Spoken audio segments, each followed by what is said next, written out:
Hi guys, আমি তপতি রান্নাঘরে আপনাদের সবাইকে স্বাগত। আজকে আপনাদের বানিয়ে দেখাবো মটর সিদ্ধ করা ঝামেলা ছাড়াই নিরামিষ ঘুগনি। কিভাবে রেসিপিটি বানালাম চলুন দেখে নিন। গ্যাসটা অন করে নেব। গ্যাসে একটি প্রেসার কুকার নিয়ে নিয়েছি। পরিমাণ মতো সর্ষের তেল দিয়ে দিলাম। তেলের মধ্যে একটুখানি চিনি দিয়ে দেবো। চিনিটা দিলে তরকারির কালারটা ভালো আসবে। একটা তেজপাতা, একটা শুকনো লঙ্কা, আর একটু গোটা জিরে, আর এই যে গোটা গরম মশলা রেখেছি এটা দিয়ে দেবো। ফোড়নটাকে একটুখানি ভেজে নেব। ফোড়নটা আমার ভাজা ভাজা হয়ে গেছে। এবার আলু টুকরো করে কেটে রেখেছিলাম, এবার আলুটা দিয়ে দেবো। দিয়ে এবার আলুটাকে একটুখানি ভেজে নেব।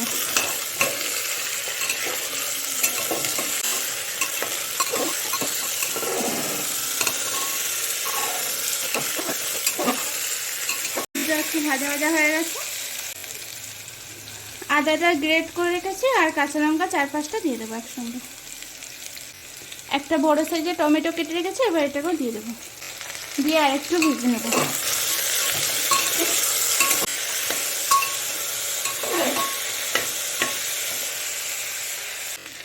যে এখানে মটর নিয়ে নিয়েছি, মটরটা সারা রাত ভিজিয়ে রেখেছিলাম, এবার মটরটা দিয়ে দেবো।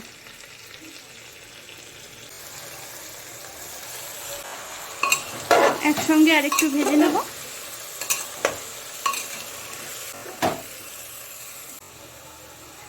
এক চামচ নুন দিয়ে দেবো। নুনটা আপনাদের স্বাদ মতো দিয়ে নেবেন। হলুদ দিয়ে দেবো 2 চামচ, জিরে গুঁড়ো 1 চামচ, আর লঙ্কার গুঁড়ো 2 চামচ দিয়ে দেবো। নুন ঝালটা আপনাদের স্বাদ মতো দিয়ে দেবেন। একটু জল দিয়ে দেবো। দিয়ে মশলাটাকে একটুখানি কষিয়ে নেব।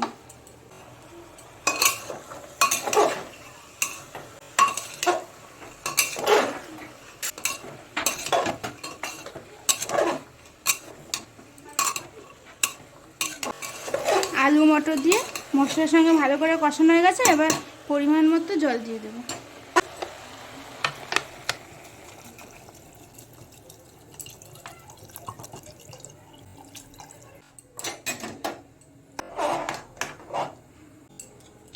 প্রেসার কুকারটা ঢাকা দিয়ে দেবো। প্রেসার কুকারটাকে ঢাকা দিয়ে দিলাম। এবার গ্যাসের ফ্লেমটাকে মিডিয়াম আঁচে দিয়ে 4টে সিটি দিয়ে দেবো। পড়ে গেছে। গ্যাসটাকে অন করে নেবো। ওপর দিয়ে একটু গরম মশলা গুঁড়ো দিয়ে দেবো। দেখুন মটর আর আলুটা ভালোভাবে সিদ্ধ হয়ে গেছে। এইভাবে একবার রেসিপিটি বানিয়ে দেখবেন, খুবই তাড়াতাড়ি তৈরি হয়ে যায়। দেখুন আমার ঘুগনিটা একদম রেডি হয়ে গেছে। এবার নামিয়ে নেব। দেখুন আমার নিরামিষ ঘুগনি রেডি হয়ে গেছে। যদি আমার রেসিপিটি ভালো লাগে লাইক, কমেন্ট আর সাবস্ক্রাইব করে দেবেন। পাশে থাকা বেল আইকনটি প্রেস করে অল করে রাখবেন, যাতে আমার ভিডিও নোটিফিকেশন সবার আগে আপনার কাছে পৌঁছায়। ফিরে আসছি নতুন কোনো রেসিপি নিয়ে। আমার নিরামিষ ঘুগনি একদম রেডি হয়ে গেছে। এইভাবে একবার রেসিপিটি বানিয়ে দেখবেন, খুবই টেস্টি হয় খেতে এবং কম সময়ে তৈরি হয়ে যায়।